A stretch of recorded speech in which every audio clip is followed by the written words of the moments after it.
অত দূরে আরিয়ন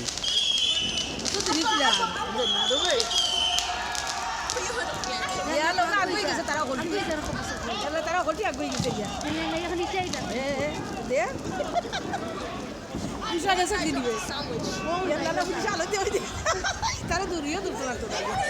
ওই যে হলটি সিফা সব আছে গুছিবা ভালো বাজার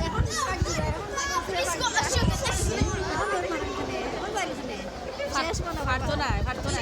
আর তোর পারতো না কোনো সময় তারা ওই দো হলটি হয়ে যায় বাস যাই রকি ও পুলিশে দৌড়ে ডুববে ইয়াল্লা লাঠি নিয়ে কিটা খেয়ে করে তাহলে দৌড়ান নদী কিটা মাই দিয়ে তুমি তো ফিট করে দিই